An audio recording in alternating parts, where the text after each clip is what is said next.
ನಮಸ್ಕಾರ ಸ್ನೇಹಿತರೆ, ನಾನು ನಿಮ್ಮ ದೀಪಕ್ ಕ್ಷತ್ರಿಯ. ಈ ವಾರದ ಇನ್ನೊಂದು ಹೊಸ ಸಂಚಿಕೆಯಲ್ಲಿ ನಿಮ್ಮೆಲ್ಲರಿಗೂ ಸ್ವಾಗತ ಸುಸ್ವಾಗತ. ಈ ದಿನ ಒಂದು ಅದ್ಭುತವಾದ ರೆಸಿಪಿ ಕಂಡ್ರಿ, ನನಗಂತೂ ತುಂಬಾ ಅಂದ್ರೆ ತುಂಬಾನೇ ಇಷ್ಟ. ಅದುವೇ ಸಿಂಪಲ್ ಆಗಿ ಕುಕ್ಕರ್ ಅಲ್ಲಿ ಮಾಡ್ತಕ್ಕಂಥ ಒಂದು ಅದ್ಭುತವಾದ ಚಿಕನ್ ಫ್ರೈ. ಈ ಒಂದು ರೆಸಿಪಿ ಏನಿದೆ ಗೊತ್ತಾ, ಹೊಸದಾಗಿ ಯಾರು ಅಡುಗೆ ಕಲಿತಿರ್ತೀರಾ ಅಥವಾ ಬ್ಯಾಚುಲರ್ಸ್ ಯಾರು ಇರ್ತೀರಾ ಅವ್ರಿಗೋಸ್ಕರ ಅಂತೂ ಈ ಒಂದು ರೆಸಿಪಿ ಹೇಳಿ ಮಾಡಿಸಿರ್ತಕ್ಕಂಥದ್ದು. ತುಂಬಾ ಜನ ನನಗೆ ಇನ್ಸ್ಟಾಗ್ರಾಮ್ ಅಲ್ಲಿ ಸಹ ನನಗೆ DM ಮಾಡಿ ಕೇಳಿದ್ರು, ಅಣ್ಣ ಈಸಿಯಾಗಿ ಚಪಾತಿ ಜೊತೆಗೆ ತಿಂಡಿಗೆ ಅಥವಾ ರಾತ್ರಿ ಊಟಕ್ಕೆ ಯಾವ ರೀತಿ ಮಾಡ್ಕೋಬೇಕು ಅನ್ನೋದು ನನಗೆ ಹೇಳ್ಕೊಡಿ ಅಂದ್ಬಿಟ್ಟು. ಸೊ ಅಂತ ಎಲ್ರಿಗೂ ಸಹ ಈ ಒಂದು ರೆಸಿಪಿ ಹೇಳಿ ಮಾಡಿಸಿರ್ತಕ್ಕಂಥದ್ದು ಸ್ಟೆಪ್ ಬೈ ಸ್ಟೆಪ್ ಹೇಳ್ಕೊಡ್ತಾ ಇದ್ದೀನಿ. ಹಾಗಾದ್ರೆ ಈ ಒಂದು ರೆಸಿಪಿನ ಯಾವ ರೀತಿ ಮಾಡಬೇಕು ಅನ್ನೋದನ್ನ ನೋಡುವ.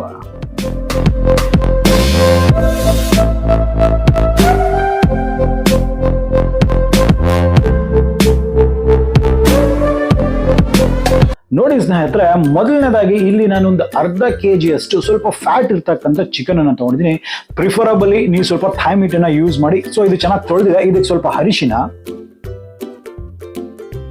ಅದರೊಟ್ಟಿಗೆ ಸ್ವಲ್ಪ ರುಚಿಗೆ ತಕ್ಕಷ್ಟು ಉಪ್ಪು,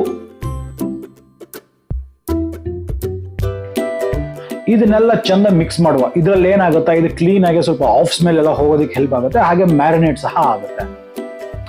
ಈಗ ಇದನ್ನ ಒಂದು 20 ನಿಮಿಷಗಳ ಕಾಲ ಮ್ಯಾರಿನೇಟ್ ಆಗ್ಲಿಕ್ಕೆ ಬಿಡುವ. ಈಗ ನೋಡಿ, ಇದೇ ಒಂದು ಸೀಕ್ರೆಟ್ ರೆಸಿಪಿಗೆ ಒಂದು ಸೀಕ್ರೆಟ್ ಟಿಪ್ ಅಂತಕ್ಕಂಥದ್ದು.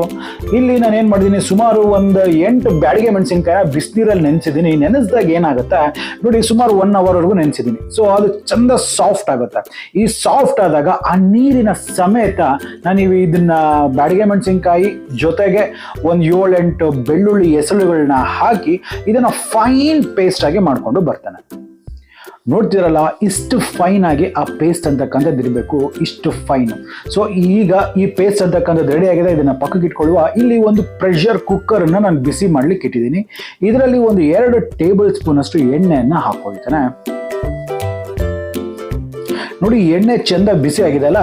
ಸೊ ಇದು ಎಣ್ಣೆ ಚಂದ ಬಿಸಿ ಆದ ನಂತರ ಇದರಲ್ಲಿ ನಾನು ಒಂದು ಸ್ವಲ್ಪ ಜೀರಿಗೆಯನ್ನು ಹಾಕೊಳ್ತೇನೆ.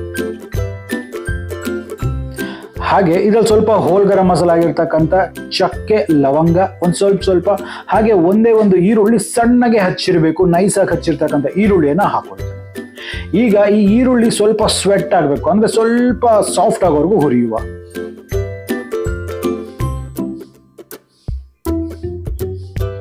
ಈಗ ನೋಡಿ, ಈರುಳ್ಳಿ ಅಂತಕ್ಕಂಥದ್ದು ಸ್ವಲ್ಪ ಸಾಫ್ಟ್ ಆಗಕ್ಕೆ ಶುರು ಆಗಿದೆ ಅಲ್ಲ. ಈಗ ಇದರಲ್ಲಿ ಶುಂಠಿ ಬೆಳ್ಳುಳ್ಳಿ ಪೇಸ್ಟ್ ಅಂತಕ್ಕಂಥದ್ದು 1 ಟೀ ಸ್ಪೂನ್ ಅನ್ನು ಹಾಕೊಳ್ತೇನೆ. ಈಗ ಈ ಶುಂಠಿ ಬೆಳ್ಳುಳ್ಳಿ ಪೇಸ್ಟಿನ ಹಸಿ ವಾಸನೆ ಹೋಗ್ಬೇಕು, ಅಲ್ಲಿವರೆಗೂ ಸ್ವಲ್ಪ ಹೊತ್ತು ಹುರಿಯುವ.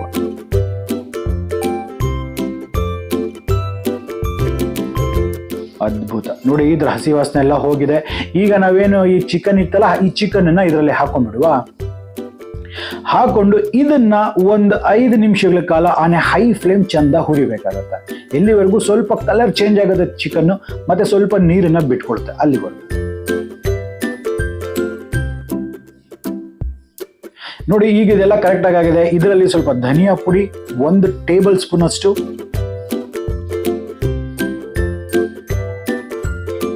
ಮತ್ತೆ ನಾ ಹೇಳಿದ್ನಲ್ಲ ಆಗ್ಲೇ ಒಂದು ಪೇಸ್ಟ್ ಮಾಡಿಟ್ಟಿದ್ದೆ ಅಂದ್ಬಿಟ್ಟು ಬ್ಯಾಡಿಗೆ ಮೆಣಸಿನಕಾಯಿ ಬೆಳ್ಳುಳ್ಳಿದು, ಆ ಪೇಸ್ಟ್ನೆಲ್ಲನೂ ಹಾಕ್ತೀವಿ. ಈಗ ಒಮ್ಮೆ ಇದನ್ನ ಚಂದ ಮಿಕ್ಸ್ ಮಾಡುವ. ನೋಡಿ, ಇದರಲ್ಲಿ ಇನ್ನೊಂದು ವಿಚಾರ ಏನಂತ ಹೇಳಿದ್ರೆ, ನಿಮ್ಮ ಹತ್ರ ಈ ಒಂದು ಬ್ಯಾಡಿಗೆ ಮೆಣಸಿನಕಾಯಿ ಪೇಸ್ಟ್ ಮಾಡ್ಲಿಕ್ಕೆ ನಿಮ್ಮ ಕೈಯಲ್ಲಿ ಆಗಿಲ್ಲ ಅಂತ ಹೇಳಿದ್ರೆ, ನಾರ್ಮಲ್ ಆಗಿರ್ತಕ್ಕ ಅಚ್ಕಾರದ ಪುಡಿನ ಸ್ವಲ್ಪ ನೀರಲ್ಲಿ ಮಿಕ್ಸ್ ಮಾಡಿ ಇಟ್ಬಿಟ್ಟು ಅದನ್ನು ಸಹ ಹಾಕೋಬಹುದು. ಬಟ್ ಸ್ವಲ್ಪ ಖಾರ ಜಾಸ್ತಿ ಇರುತ್ತೆ. ಬಟ್ ಈ ಕಲರ್ ನೋಡ್ಬಿಟ್ಟು ಗಾಬರಿ ಆಗ್ಬಿಡಿ, ಇದು ತುಂಬಾ ಖಾರ ಇರೋದಿಲ್ಲ, ಸ್ವಲ್ಪ ಮೈಲ್ಡ್ ಇರುತ್ತೆ. ಆ ಕಲರ್ ಬ್ಯಾಡಿಗೆ ಮೆಣಸಿನಕಾಯಿ ಕಲರ್ ಆಗಿದೆ ಅಷ್ಟೇ. ಸೊ ಈಗ ಅದರಲ್ಲಿ ಇರ್ತಕ್ಕಂಥ ಎಕ್ಸಸ್ ನೀರನ್ನ ಹಾಕ್ಬಿಟ್ಟು, ಸೊ ಈಗ ಚಿಕನ್ ಏನ್ ಮಾಡಬೇಕು, ಸ್ವಲ್ಪ ಕುದಿಲಿಕ್ಕೆ ನಾವು ಟೈಮ್ ಕೊಡ್ಬೇಕಾಗತ್ತೆ, ಬೇಯಲಿಕ್ಕೆ ಸ್ವಲ್ಪ ಟೈಮ್ ಕೊಡಬೇಕು. ಸೊ ಹಾಗಾಗಿ ನಾನು ಲಿಡ್ ಅನ್ನ ಕ್ಲೋಸ್ ಮಾಡಿಬಿಟ್ಟು ಇದನ್ನ ಒಂದು 3 ವಿಸಿಲ್ವರೆಗೂ ಚಿಕನ್ ಚೆನ್ನಾಗಿ ಬೇಯಬೇಕು, ಅಲ್ಲಿವರೆಗೂ ಇದನ್ನ ಕುಕ್ ಮಾಡ್ತಾ ಇದ್ದೀನಿ. ನೋಡಿ, ಪ್ರೆಷರ್ ಎಲ್ಲ ಕ್ಲೀನ್ ಆಗಿ ಹೋಗಿದೆ. ಆದ ನಂತರ ಮಾತ್ರ ಈ ಒಂದು ಕುಕ್ಕರ್ ಲಿಡ್ ನ ಓಪನ್ ಮಾಡುವ. ನೋಡಿ, ನಿಮ್ಗೆ ಇಲ್ಲಿ ಸ್ವಲ್ಪ ಎಲ್ಲ ಚಿಕನ್ ಎಲ್ಲ ಪರ್ಫೆಕ್ಟ್ ಆಗಿ ಬೆಂದ್ಬಿಟ್ಟಿದೆ. ಬಟ್ ಆದ್ರೆ ಗ್ರೇವಿ ಸ್ವಲ್ಪ ನೀರಾಗಿ ಕಾಣಿಸುತ್ತೆ. ಕಾರಣ ಏನಂತ ಹೇಳಿದ್ರೆ, ಚಿಕನ್ ಅಲ್ಲೂ ಸಹ ಅದರದೇ ಆದ ನೀರಿನ ಅಂಶ ಇರುತ್ತಲ್ಲ, ಅದು ಸಹ ರಿಲೀಸ್ ಮಾಡಿದೆ. ಸೊ ಈಗ ನೀವೇನ್ ಮಾಡ್ಬೇಕಾದ್ರೆ, ಇದು ಡಿಸೈರ್ಡ್ ಕನ್ಸಿಸ್ಟೆನ್ಸಿ, ಒಂದು ಗಟ್ಟಿತನ ಬೇಕಲ್ಲ, ಅಲ್ಲಿವರೆಗೂ ಆ ಡಿಸೈರ್ಡ್ ಕನ್ಸಿಸ್ಟೆನ್ಸಿ ಬರೋವರೆಗೂ ನೀವು ಇದನ್ನ ಕುಕ್ ಮಾಡ್ಬೇಕಾಗುತ್ತೆ.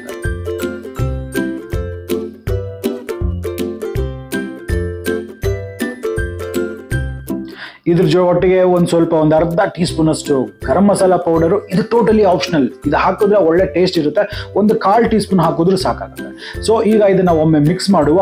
ಸೊ ಇನ್ನ ಕನ್ಸಿಸ್ಟೆನ್ಸಿ ಬೇಕು. ಇನ್ನ ಒಂದು 4-5 ನಿಮಿಷಗಳ ಕಾಲ ನಾನು ಇದನ್ನ ಇದೇ ರೀತಿ ಲಿಡ್ ಕ್ಲೋಸ್ ಮಾಡಿದಿರಾ ಇದನ್ನ ನೀವು ಸಾತೆ ಮಾಡ್ತಾ ಇರಬೇಕು. ಆಗ್ಲೇ ನೋಡಿ ಡಿಸೈರ್ಡ್ ಕನ್ಸಿಸ್ಟೆನ್ಸಿ ಆಗಿರ್ತಕ್ಕಂಥ ಒಂದು ಗ್ರೇವಿ ನಿಮಗೆ ಸಿಕ್ತು. ನೀವು ಸಪೋಸ್ ಏನಾದರೂ ಲಿಡ್ ಕ್ಲೋಸ್ ಮಾಡಿದ್ರೆ ತುಂಬಾ ಲೇಟ್ ಆಗ್ಬಿಡುತ್ತೆ. ನೋಡ್ತಿದ್ರಲ್ಲ, ಈಗ ಎಣ್ಣೆ ಎಲ್ಲ ಮೇಲೆ ತೇಲ್ತಾ ಇದೆ, ಆ ಫ್ಯಾಟ್ ಎಲ್ಲ ಮೇಲೆ ಕಾಣಿಸ್ತಾ ಇದೆ.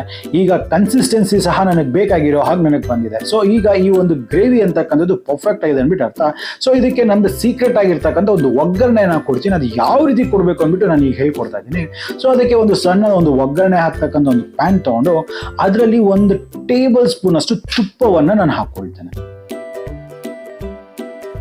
ನೋಡಿ, ತುಪ್ಪ ಚಂದ ಕರಗಿದೆ ಮತ್ತೆ ಬಿಸಿ ಸಹ ಆಗಿದೆ. ಸೊ ಈಗ ಒಂದು ಸ್ವಲ್ಪ ಜಜ್ಜಿರ್ತಕ್ಕಂಥ ಬೆಳ್ಳುಳ್ಳಿ 4-5, ಹಾಗೆ ಹಸಿರು ಮೆಣಸಿನಕಾಯಿ 3-4. ಸ್ವಲ್ಪ ಖಾರ ಇರುತ್ತೆ, ತಗೊಳ್ಳಿ, ಒಳ್ಳೆ ಮಜಾ ಬರುತ್ತೆ. ಸೊ ಈಗ ಇದನ್ನ ಸ್ವಲ್ಪ ಟೋಸ್ಟ್ ಮಾಡಿ ಆ ತುಪ್ಪದಲ್ಲಿ ಬೆಳ್ಳುಳ್ಳಿ ಹಸಿಮೆಣಸಿನಕಾಯಿ ವಾಸನೆ, ಆಹಾ, ಅದ್ರೊಟ್ಟಿಗೆ ಈ ಒಂದು ಕಸ್ತೂರಿ ಮೇಥಿ ಒಂದು ಸ್ವಲ್ಪ ಜಾಸ್ತಿ ಹಾಕಕ್ಕೆ ಹೋಗ್ಬೇಡಿ, ಒಂದು ಸ್ವಲ್ಪ ಆ ತುಪ್ಪದಲ್ಲಿ ಕಸ್ತೂರಿ ಮೇಥಿ ಅವನ್ನೆಲ್ಲ ಫ್ರೈ ಮಾಡ್ತಾ ಇದ್ರೆ ಸ್ವರ್ಗ, ಒಳ್ಳೆ ಸ್ಮೆಲ್. ಇದೊಂದು ನನ್ನ ಸೀಕ್ರೆಟ್ ಆಗಿರ್ತಕ್ಕಂಥ ಒಂದು ಒಗ್ಗರಣೆ. ಸೊ ಈ ಒಗ್ಗರಣೆ, ತುಪ್ಪದ ಒಗ್ಗರಣೆ ಈ ಒಂದು ನಾನ್ ವೆಜ್ಗೆ ಹಾಕಿ ನೋಡಿ, ಆ ಫ್ರೈನ ಹೋಲ್ ಡೈನಾಮಿಕ್ಸೇ ಚೇಂಜ್ ಆಗಿಬಿಡುತ್ತೆ. ಅಷ್ಟು ಒಳ್ಳೆ ಫ್ಲೇವರ್ ಅಂತಕ್ಕಂಥದ್ದು ಆ ಫ್ರೈಗೆ ಬರುತ್ತೆ. ನೀವು ಬ್ಯಾಚುಲರ್ಸ್ ಹೊಸದಾಗಿ ಅಡುಗೆ ಮಾಡಿ ನೀವು ಯಾರಿಗಾನ ಬಡಿಸಿದ್ರೆ ಅನ್ಕೊಳ್ಳಿ, ನಿಮ್ಗೆ ಯಾರು ಹೇಳೋದಿಲ್ಲ ನೀನು ಹೊಸದಾಗಿ ಅಡುಗೆ ಮಾಡಿ ಬಡಿಸ್ತಿದ್ಯಾ ಅವ್ರಿಗೆ ಅಂದ್ಬಿಟ್ಟು ಅಷ್ಟು ಫಿದಾ ಆಗ್ಬಿಡ್ತಾರೆ. ಸೊ ಈ ಡಿಶ್ನ ಫೈನಲ್ ಆಗಿ ಕಂಪ್ಲೀಟ್ ಮಾಡೋದಕ್ಕೆ ಕೊತ್ತಂಬರಿ ಸೊಪ್ಪನ್ನು ನಾನು ಉದುರಿಸ್ಕೊಳ್ತಾ ಇದ್ದೀನಿ. ಈಗ ಲಾಸ್ಟ್ ಆಗಿ ಒಮ್ಮೆ ಕ್ಲೀನ್ ಆಗಿ ಮಿಕ್ಸ್ ಮಾಡುವ. ಆಹಾ, ಕಲರ್ ನೋಡ್ರಿ ಹೆಂಗಿದೆ ಅನ್ಬಿಟ್ಟು, ನೋಡಿದ್ರೆ ಭಯ ಬಿದ್ಬಿಡ್ಬೇಕು ಇದನ್ನ, ಅಯ್ಯೋ ಅಷ್ಟು ಖಾರ ಇರುತ್ತೆ ಅನ್ಬಿಟ್ಟು. ಬಟ್ ಹೇಳ್ತೀನಲ್ಲ, ತುಂಬಾ ಮೈಲ್ಡ್ ಇರುತ್ತೆ. ಯಾಕಂದ್ರೆ ಬ್ಯಾಡಗೆ ಮೆಣಸಿನ್ಕಾಯಿ ಅಷ್ಟೇ ಖಾರ ಇರೋದಿಲ್ಲ. ಆ ಖಾರನ ಸ್ವಲ್ಪ ಪಂಚ್ ಕೊಡೋದಕ್ಕೆ ನಾನು ಹಸಿರು ಮೆಣಸಿನ್ಕಾಯಿನ ಒಗ್ಗರಣೆಲೆ ಹಾಕಿರೋದು. ಚಪಾತಿ ಜೊತೆಗಂತೂ ಅಲ್ಟಿಮೇಟ್. ಒಂದು ಸ್ವಲ್ಪ ನಿಂಬೆ ಹಣ್ಣು ಜೊತೆಯಲ್ಲಿ 1-2-3 ಹಸಿ ಈರುಳ್ಳಿ, ಚಪಾತಿ, ಈ ಫ್ರೈ, ನಿಮ್ಮ ಹೋಲ್ ಈವ್ನಿಂಗ್ ಸೆಟ್ ಆಗಿಬಿಡುತ್ತೆ. ನೀವೇನು ಹುಡುಗರು ಬಾಯ್ಸ್ ಒಂದು ಗ್ರೂಪ್ ಕುತ್ಕೊಂತೀವಲ್ಲ ಹಾಸ್ಟೆಲ್ಸಲ್ಲಿ, ಅಲ್ಲಿ ಇಲ್ಲಿ ಕುತ್ಕೊಂಡಾಗ ರೂಮಲ್ಲಿ ಈ ಥರ ಒಂದು ಫ್ರೈ ಮಾಡಿಬಿಟ್ಟು ಎಂಜಾಯ್ ಮಾಡಿ ನೋಡಿ, ಎಲ್ಲರೂ ಖುಷಿ ಬಿದ್ದುಬಿಡ್ತಾರೆ. ಬಾ ಏನು ಬ್ಯೂಟಿಫುಲ್ ಆಗಿದೆ ಗೊತ್ತಾ? ಅದನ್ನ ನೋಡ್ತಾ ಇದ್ರೆ ಬಾಯಲ್ಲಿ ನೀರು ಉರ್ತಾ ಇದೆ, ಅಷ್ಟೇ ಅದ್ಭುತವಾಗಿ ಬಂದಿದೆ. ಹಾಗಾದ್ರೆ ನನಗನ್ಸುತ್ತೆ ನಿಮಗೆ ವಿಡಿಯೋ ಇಷ್ಟ ಆಗಿದೆ ಅಂದ್ಬಿಟ್ಟು. ಇಷ್ಟ ಆಗಿದ್ರೆ ನಮ್ಮ ಚಾನಲ್ನ ಸಬ್ಸ್ಕ್ರೈಬ್ ಮಾಡ್ಕೊಳ್ಳಿ ದಯವಿಟ್ಟು. ಈ ಸಬ್ಸ್ಕ್ರೈಬ್ ಮಾಡ್ಕೊಳ್ಳೋದ್ರಿಂದ ಯಾವುದೇ ರೀತಿಯಾದ ಖರ್ಚಾಗೋದಿಲ್ಲ ನಿಮಗೆ, ಇಟ್ಸ್ ಕಂಪ್ಲೀಟ್ಲಿ ಫ್ರೀ ಇರುತ್ತೆ. ನಮ್ಮ ಚಾನಲ್ನ ಸಬ್ಸ್ಕ್ರೈಬ್ ಮಾಡಿಕೊಂಡು ವಿಡಿಯೋಸ್ನ ಲೈಕ್ ಮಾಡೋದ್ರಿಂದ ಏನಾದ್ರೆ ನಮ್ಗೆ ಉತ್ತೇಜನ ಸಿಗುತ್ತೆ, ಮೋಟಿವೇಶನ್ ಸಿಗುತ್ತೆ ಇನ್ನು ಹೆಚ್ಚು ಈ ಥರ ವಿಡಿಯೋಸ್ ನಿಮಗೆ ಕೊಡಲಿಕ್ಕೆ. ಹಾಗಾದ್ರೆ ಮತ್ತೆ ಇದೇ ರೀತಿ ಭೇಟಿ ಆಗ್ತಿರುವ, ಅಲ್ಲಿವರೆಗೂ ದೀಪಕ್ ಕ್ಷತ್ರಿಯ ಸೈನಿಂಗ್ ಆಫ್ ಅಂಡ್ ಜೈ ಹಿಂದ್, ಜೈ ಕರ್ನಾಟಕ, ನಮಸ್ಕಾರ.